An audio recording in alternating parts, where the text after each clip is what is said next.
If you ever find yourself in Montenegro, Budva Old Town is a must-see.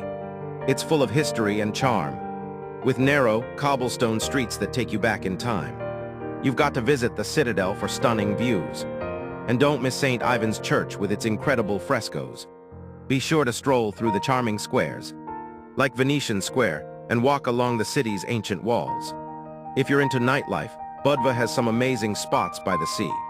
Fun fact, this place is over 2,500 years old, making it one of the oldest towns on the Adriatic. From exploring hidden corners to soaking in the lively atmosphere, it's a place you'll never forget. Trust me, Budva Old Town will steal your heart. Don't forget to like and subscribe for more travel tips.